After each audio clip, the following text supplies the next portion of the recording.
ఎర్రగొట్టే కారం రంగు రుచి ఆచి కారం పొడి. మరి ఆదిలాబాద్ జిల్లా వ్యాప్తంగా గ్రామ పంచాయతీ ఎన్నికలు ప్రశాంతంగా ముగిశాయి. 1 గంటలోపు ఉన్నవారిని ఓటు వేసేందుకు అనుమతిస్తున్నారు. ఉదయం నుంచే ఓటర్లు పోలింగ్ కేంద్రాల వద్ద బారులు తీరారు.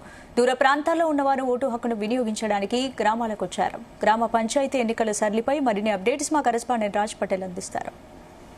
ఉమ్మడి జిల్లా వ్యాప్తంగా మొదటి దశ గ్రామ పంచాయతీ ఎన్నికలు చాలా సజావుగా జరుగుతున్నాయి. ఆదిలాబాద్, నిర్మల్, మంచిర్యాల, కొమరంభీం, ఆసిఫాబాద్ జిల్లాలో ఉదయం 7 గంటల నుంచే తమ ఓటు హక్కును వినియోగించుకోవడానికి ఓటర్లు పోలింగ్ కేంద్రాలకు వస్తున్నారు. గ్రామ పంచాయతీ ఎన్నికల్లో పూర్తి స్థాయిలో తమ ఓటు హక్కును వినియోగించుకోవడానికి ఓటర్లు అయితే చాలా ఆసక్తిని చూపుతున్నారు. చలి ప్రభావాన్ని కూడా పక్కన పెట్టి ఉదయం 6:30 గంటల వరకే వచ్చి లైన్లలో నిల్చొని తమ ఓటు హక్కును వినియోగించుకుంటున్నారు. ప్రస్తుతం మనము దోనబండ గ్రామ పంచాయతీకి సంబంధించినటువంటి పోలింగ్ సెంటర్ వద్ద ఉన్నాము. ఇక్కడ దోనబండ బాయ్స్ హై స్కూల్ గ్రౌండ్ లో హై స్కూల్లో ఏర్పాటు చేశారు పోలింగ్ కేంద్రాన్ని. మనం విజువల్స్ చూస్తున్నాము.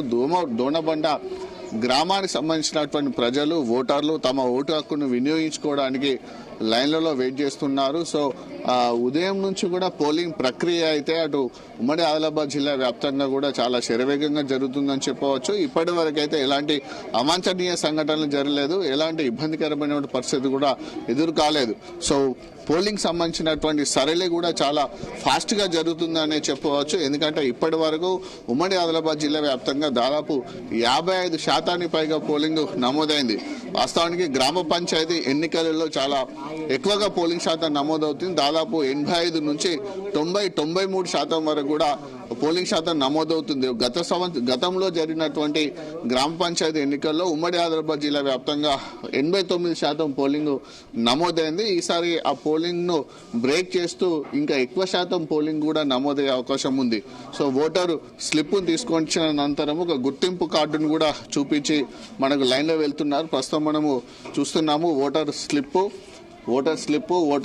స్లిప్ తో పాటు ఆధార్ కార్డు కూడా ఉంది. ఏదైనా ఒక గుర్తింపు కార్డును చూపించిన తర్వాత లోపలికి వెళ్ళిన తర్వాత ఇక్కడ పోలింగ్ ఆఫీసర్స్ ఎవరైతే ఉంటారో వాళ్ళందరూ కూడా ఓటర్ లిస్ట్ లో చెక్ చేస్తున్నారు. గుర్తింపు కార్డు చూసేసి అటు వార్డు మెంబర్కు ఇటు సర్పంచ్ అభ్యర్థికి 2 బ్యాలెట్స్ ఇస్తున్నారు. 2 బ్యాలెట్ పేపర్ల పైన కూడా తమ ఓటు హక్కును వినియోగించుకుంటున్నారు.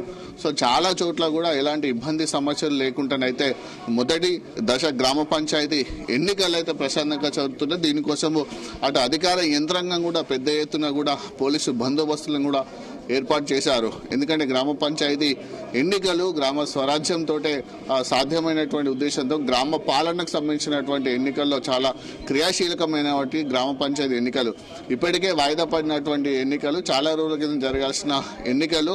సో గతంలో జరిగినటువంటి నోటిఫికేషన్ తో వాయిదా పడిన తర్వాత తిరిగి నోటిఫికేషన్ వెలువరించిన తర్వాత జరుగుతున్నటువంటి ఎలక్షన్స్ కావడంతో కూడా అటు ప్రభుత్వం కానీ ఎవరైతే అభ్యర్థులు కూడా చాలా ప్రతిష్టాత్మకంగా సీరియస్ గా తీసుకున్నారు. అయితే గతంలో కంటే ఈసారి ఎక్కువగా కూడా ప్రచారం అయితే జరగలేదని చెప్పవచ్చు, కానీ ఇంటింటికి ప్రచారం మాత్రం చాలా ఎక్కువగా జరిగింది. సో ఉదయం నుంచి 1 గంట వరకు మనకు పోలింగ్ జరుగుతుంది. పోలింగ్ జరిగిన అనంతరము లంచ్ ఉంటుంది. లంచ్ తర్వాత 2 గంటల నుంచి కౌంటింగ్ జరుగుతుంది. సో కౌంటింగ్ అయితే మేజర్ గ్రామ పంచాయతీలకు మాత్రం చాలా లేట్ అయ్యే అవకాశం ఉంది. చిన్న గ్రామ పంచాయతీలకు దాదాపు 5-6 గంటల వరకే కౌంటింగ్ కూడా పూర్తయ్యే అవకాశం ఉంది. Vote studio.